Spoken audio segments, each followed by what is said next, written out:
Yeah, I finally watched this a second time. So I just want to give a quick little shout out um, to the beloved people at HBO Max and Hulu, two streaming services that I subscribe to that take up roughly about $30 a month. Um, and between the two of them, neither of them bothered to offer audio description for this title, despite me calling and requesting and calling and requesting and waiting and waiting. So I had to track down audio description for this title, and so I could get this review out. But I'm not happy with either of you. So, hashtag screw HBO Max and Hulu.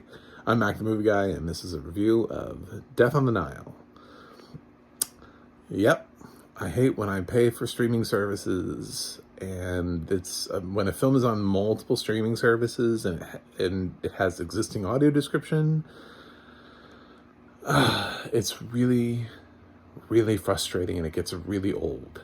I know they get tired of talking to me, these customer service representatives, I feel like I keep having to explain what audio description is to every new individual and why we need it and why it's important. I always tell people, watch a movie with your eyes closed. Take a movie and watch it with your eyes closed. And if you can figure out what's going on, great. But if you find out that you can't, then you'll find out why we need audio description. I did actually attempt to watch Death on the Nile without audio description. I tried. I sat down with my mom, and I knew she wanted to see it, and I was like, it doesn't have it yet. I don't know if it'll ever have it. It was a gamble. So a couple weeks ago, I actually sat down after it had been first uploaded and attempted to watch it. And I was ready to write a review that was giving a failing grade. I actually had it written and posted it, and I guess it sent it out to my thing, and I didn't think about when it sends out a reminder that, when you subscribe to somebody that they posted something, and my review disappeared, and one of my subscribers messaged me and said, hey, says you have a review of Death on the Nile, but I don't see it. And I was like, oh, yeah, I pulled that because I had regrets of giving a failing grade to a film simply because the streaming services refused to provide me with audio description for the film, because I'm not sure that the film is worthy of a failing grade. So I really wanted to hold off until I got to see the film with audio description. That doesn't mean that I wouldn't review a film without audio description if I could follow it, but I couldn't follow it. I couldn't, there were so many visual cues in this film, things that were happening that make it really hard to follow. Plus it has a huge ensemble cast that's really hard to keep track of. Just in general. I mean, it has minor characters and people's voices that you haven't heard before, and yeah, you can match some of them, and you get some of them, but it was hard to follow all of them, and you can't see what another character is seeing without the audio description. And there are a lot of times where somebody just stares at something and they notice something. I didn't realize how much I'd missed until I got the audio description, and then I was like, oh my god, I missed so much. Yeah, the film is unwatchable without audio description. It's Danger Will Robinson. Don't even try. The experience is nowhere near. Unless you've read the book 1,000 times and you're just going through the motions because you're so familiar with it. You're like, okay, this is a scene in the book where, okay, so this is happening here. Then maybe you can get through it. But I mean, not everybody's read Death on the Nile. So not everybody's going to be able to go through this and know it beat by beat. I have not read Death on Nile. I did see Murder on the Orient Express, so I knew what I was in for in terms of Kenneth Branagh and Hercule Poirot. but I definitely was let down by the lack of audio description.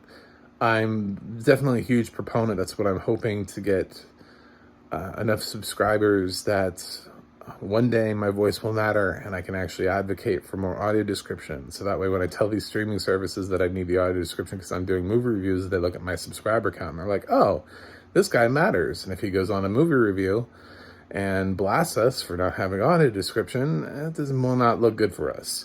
So that's what I have the ability to do when I one day have enough subscribers to matter. Right now, it's not very threatening.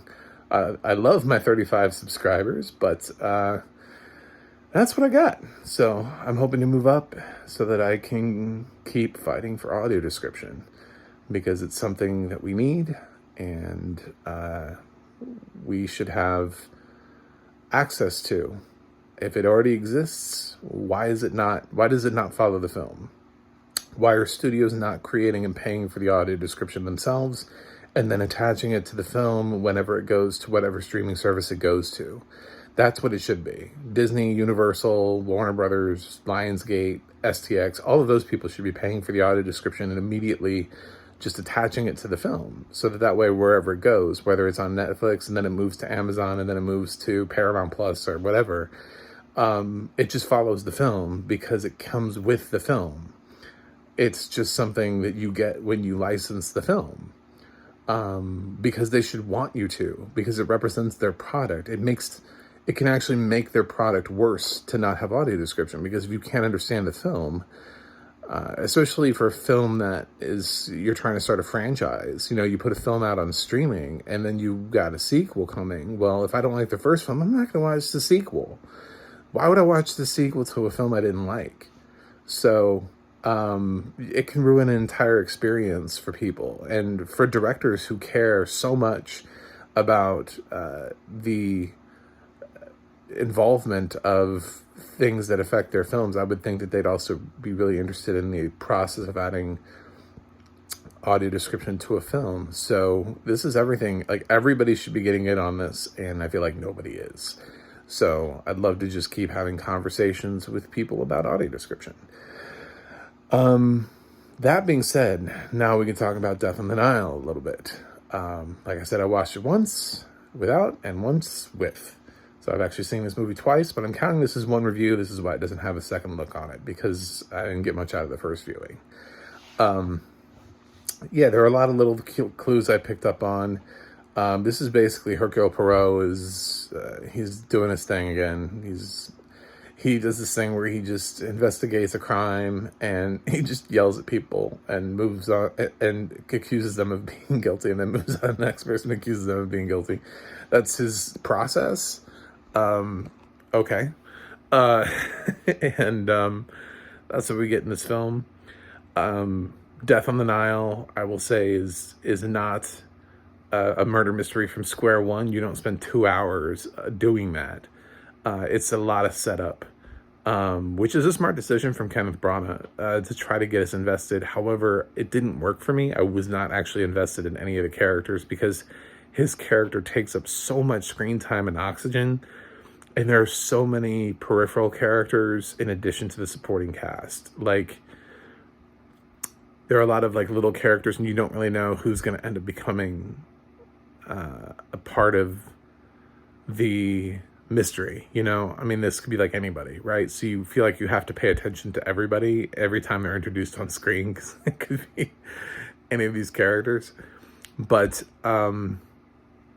so I didn't feel connected. I didn't care. There were people who were killed off that I didn't care about. There were people at the end who were labeled, the whodunit, and I didn't care. So I just didn't care, and that affected my connection to the film. There were things that I saw coming that I don't know that it was because I kind of sat through the film the first time, and then the second time I was able to remember things, but I don't think so, because there were little clues that I totally was not able to pick up on. There's so many visual cues, like things that happen, things that get dropped on the floor, things that are on the wall, things that only he just like looks at for 2 seconds and he notices, and it's just like a fleeting glance of something, you know? And you're wondering why it matters. And then you find out later. So there's so many of those little things. I'm not going to say I knew everything that was happening in this film. There is a mystery here, but I was not like totally like, my jaw did not drop. My jaw was not like, oh, what? I know there are people that are upset Army Hammer's in this film. I'm sorry, I can't do anything about that. I'm sorry that they didn't spend more money to either reshoot or digitally put someone else in the film, like they did for when they replaced Kevin Spacey and All the Money in the World with Christopher Plummer. In my opinion, they already spent far too much money on this film, so I understand why they didn't want to spend more. I don't know why this film has that large of a budget. I don't know who looked at this film and was like, yep, this is worth that much money to us. So I get why they were like, this film is already going to lose money if we spend more money on it. What do we stand to gain here? This film is not going to do well at the box office. I mean, they kept trying to push it back so it would earn the most money possible and not be affected by the pandemic. They kept moving this, and it still bombed at the box office. And I don't think it bombed just because of Army Hammer. I think it just bombed. I just think it was something that people were like, I don't really. You know, Murder on the Orient Express was a surprise hit. It wasn't supposed to do as well as it did.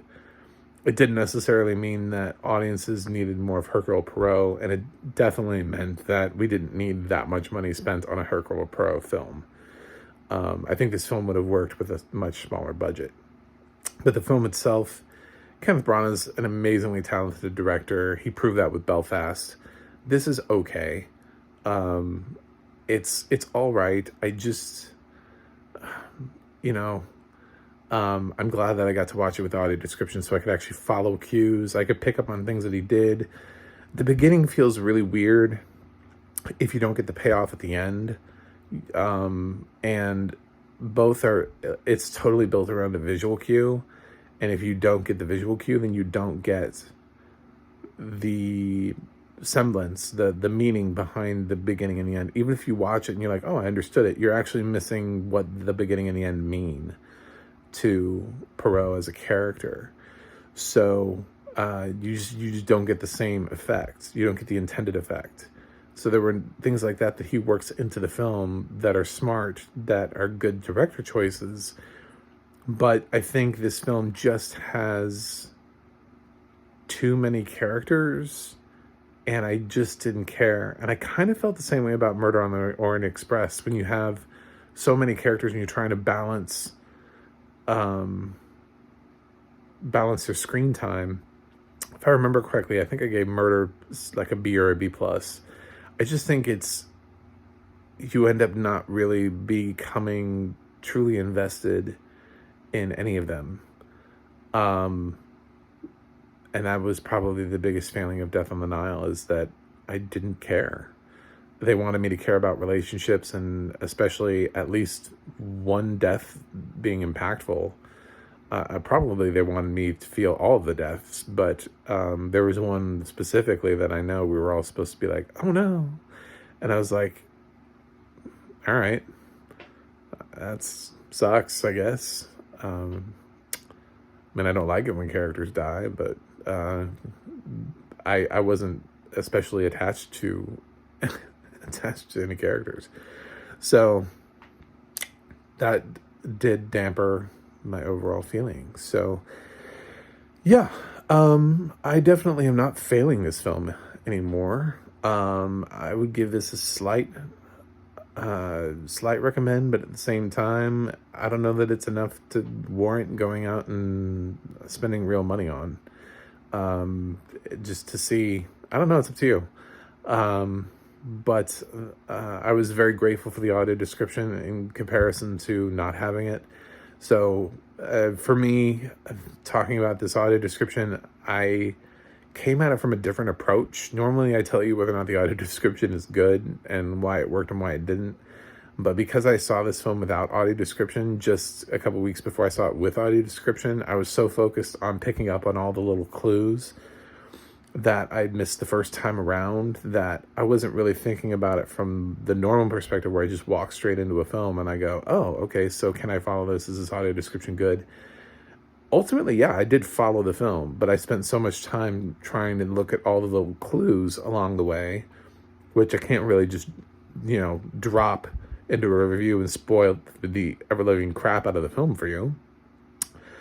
But it was just really interesting to see how much I'd actually missed in terms of those two things. So I was really grateful for the audio description on this title. So thank you for providing it, not HBO Max and not Hulu. So I'm going to give Death on the Nile a C+. I definitely didn't like it as much as Murder on the Orient Express. I wasn't connected to the characters as much. There isn't really a standout performance among the supporting cast. If you're bothered by Armie Hammer and just the sheer presence of him or existence of him in a film, that's fine. If you think he's in this film like a relentless amount of screen time, he's really not. Kenneth Branagh is absolutely the lead of this film, by far. And those are my thoughts. So hopefully you like them. Let me know. You can drop a comment. Please like and subscribe so I can keep having conversations about audio description, because that's what I'm here for. Visit MacTheMovieGuy.com for more reviews from me, and you can check out Audio Description Project and find out what movies are audio described and where they are. And that's about it. I think that's probably the last we're going to see of Kenneth Branagh's Hercule Poirot, because the box office was really low. So I'm not going to say we'll see him third film, because I don't think there's going to be a third film. But watch Belfast. That's a great film. See you next time.